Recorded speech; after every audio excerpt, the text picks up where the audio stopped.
Before we jump in, let me set the stage for today's episode. This isn't a surface level conversation. We're getting into real world insights, what actually works, what doesn't, and how to apply what you hear today in a practical way, whether you're building a business, a brand, or your next opportunity. And I want you to stay with me until the very end because I'm offering a free bonus specifically for listeners who finished the episode. Something that can help you skip a line and move faster if being on this show is something you've been thinking about. All right, let's get into today's conversation. Good morning and welcome to another episode of the Financial Freedom Podcast. I'm delighted about today's guest, Jody Layne, founder and CEO of Accelerated Medical Practices. We're going to hear about how she helps physicians and healthcare workers bring health, wellness, and prosperity to all. Jody, welcome. Thank you. It's great to be here. Briefly describe who you are and what you do. I'm Jody Layne, CEO of Accelerated Medical Practices. We are a consulting firm that started about a year ago after I was the COO of a hormone clinic in Orlando, Florida. Over 7 years that I had been there, we brought the clinic in revenue from $500,000 up to over $4.2 million. Along the way, I learned a lot about what you should do and what you should not do in a cash pay practice. As I was in that environment, other providers were coming to me asking, what could you do to help me? What am I doing wrong? I recognized that there was a missing in the industry, that physicians were gravitating toward the wellness, no longer taking insurance, opening their own practices, didn't have the experience and knowledge to grow their business. That is what we do. For those individuals listening out there stuck in this traditional insurance model, they want to get rid of insurance, cut them out. What is the best way to start? The first step is to look at what you're providing to patients. It's a very different business model to be a cash pay practice than an insurance-based clinic. Do you offer a service that either A, insurance companies don't typically cover, or B, you are not able to do your best work if you're falling under the insurance guidelines? If that is the case and you'd want to transition, it's starting from creating a business plan that identifies what you need to change or add to your clinic process to attract new people. Marketing, patient experience, what your positioning is, make sure that your pricing is aligned correctly for net profit. All of a sudden, you're going to have to do marketing. That's new for physicians used to having insurance companies send patients to them. It's quite the undertaking, which is why we decided to start helping them do that.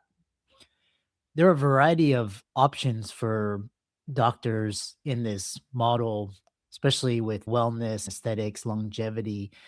For doctors that are not currently offering these services, how can they start using your tools, techniques, and strategies, taking cash payments instead of insurance?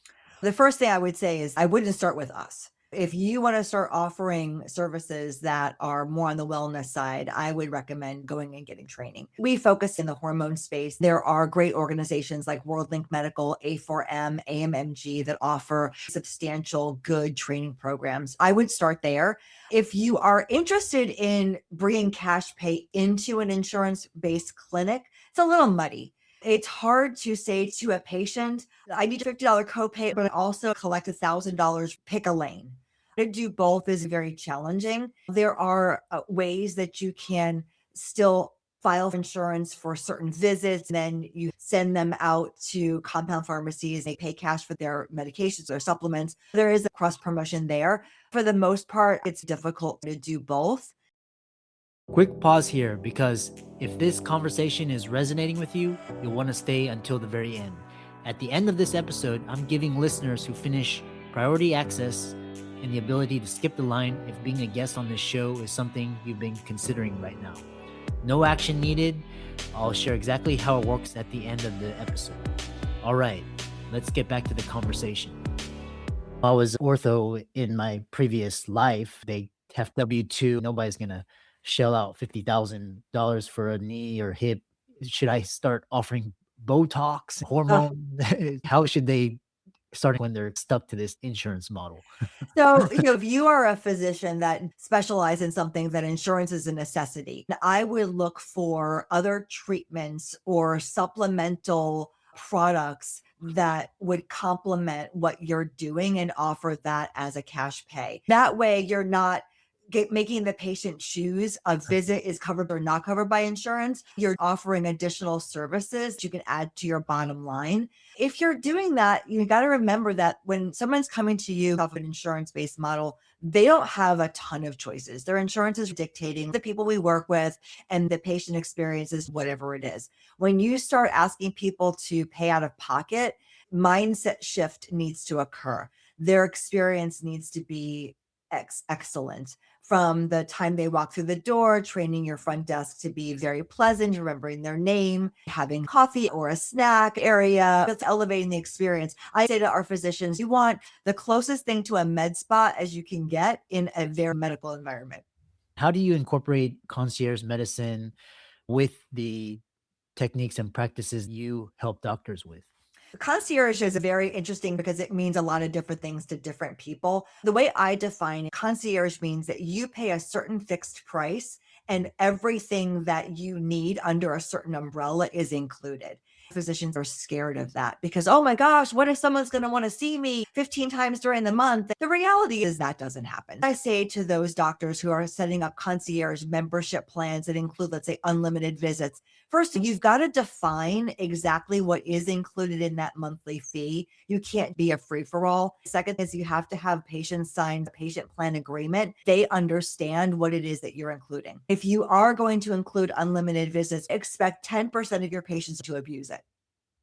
I bet 20% of your patients are never going to use the additional appointments. Everybody else is going to do what they need. I would much rather a provider see a patient multiple times to solve their issue and create that longevity of the relationship. Don't lose them. Worry that someone's going to come into your office. Like they have a life. They're not going to come to your office 15 times during the month. Are you seeing a lot of doctors, for example, trained in emergency or internal medicine, start to get certifications in wellness, Botox, fillers, hormones to broaden their skill set? A lot of doctors are like, I trained in this residency, this institution, fellowship, and that's all I'm going to do, versus more open minded. I want to see what this is, get more education and branching out.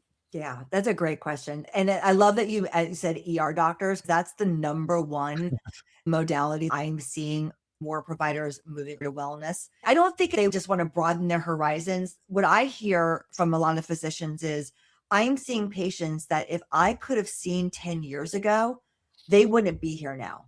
They wouldn't need a hip replacement if they were on estradiol. They wouldn't be here with a heart condition if they would have known how to eat properly or they had GLP-1s. It's an additional way to serve the public by getting more education on nutrition, hormones, gut health, metabolic issues. They're able to take care of people, have them live longer, and maybe not need some specialties in the future. It's a nicer life to treat people who are well than to treat people who are in an emergency need, who are sick, who are scared. Is the future of private practices a hybrid model, more holistic wellness versus the traditional private practice, and those that don't transition into this hybrid or completely into wellness aesthetic are going to get eaten up by either hospital or the private equity firms?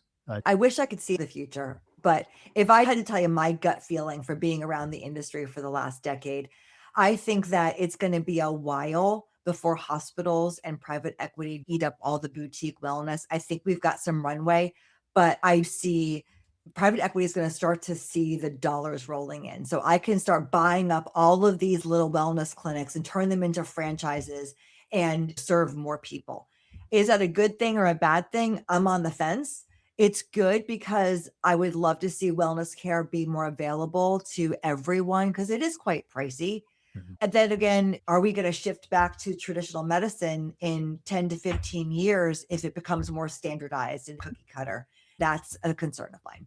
The question is, for those still employed under a hospital system and they employ the strategy you recommended, which was to sell products cash payment only, what conflicts should doctors be aware about when they're listening to this when it comes to their employer relationships?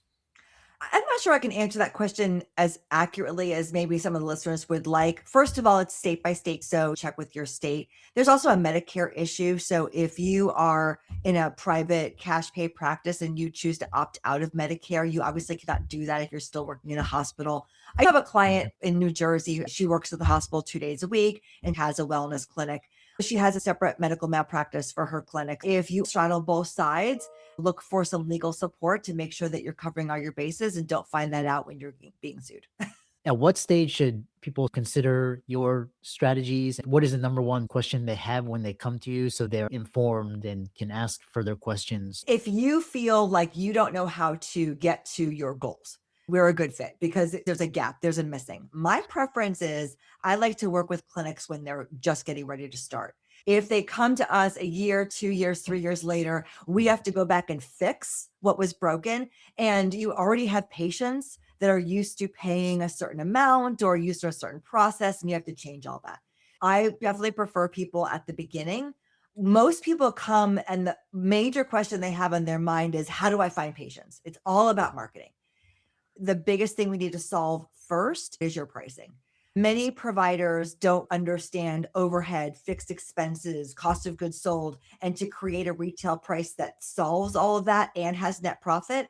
So they just call the local whatever clinic nearby that matches what they want to do. And they just say, I'll just charge that without really understanding the back end. When you're working with us, we will dive into exactly what it takes to create pricing that is competitive in your market, but also profitable for you. Starting off on that foot is really the best way to go. Doctors love to hear evidence and success stories. Talk about clients that you helped transition effectively, the lessons learned, big key ideas, insights, ahas for the audience. My favorite story, not going to reveal his name. I work with an emergency room physician in Virginia. His wife came to me. The two of them, just for their relationship, wanted him out of the ER. For his mental health, wanted out of the ER. He believed in this medicine. He was already medically trained in hormones. We started with, how much do you have to make in order for you to leave the ER and still maintain the lifestyle that you have today? That was our goal, that number. We created a plan from pricing, number of patients, number of leads they needed to bring in. We created the plan for his infrastructure. He knew in 2.5 years, he was going to be able to leave the hospital. They were very compliant. They did everything that we put in that plan, and he was out of the ER in 18 months, making the same money that he was making in the hospital. Obviously are on their own now. They don't need my support, which is my goal, for them to just learn what they need to learn and put it into practice. That was one of my favorites. It's not that we bring magic. What we bring is a business sense of retail business that these providers don't have. If you come to us, trust us, follow what we say, then hopefully you get the success that you deserve. How can people find out more about what you do and get in touch with you? Absolutely. So our website is acceleratedmedicalpractices with an S.com. And my name is Jody Layne. I am all over social media. I'm at Jody B. Layne on Facebook, Instagram, LinkedIn. Go to our website, connect with me on social, and reach out. I would be happy to talk to you. I really love this conversation. Thanks for adding value. My pleasure. Thanks for having me. If you stayed until the very end, congratulations. You've earned the freebie. As promised, here it is. Email chris@drchrislewmdphd.com. You'll find it in the show notes and simply put podcast freebie. A member of our team will reach out to you about being a guest on the show. If you found value in today's conversation, please take a moment to rate the show 5 stars and follow us on Apple Podcasts and Spotify. It helps more people discover the conversations we're having here. To be a premium guest on the show, book a spot or join our podcast community. You'll find the links in the show notes below. And if you're looking for more personal guidance, you can book one-on-one coaching call with me. Our books, products, and courses are linked in the show notes. Thanks again for listening, and I'll see you in the next episode.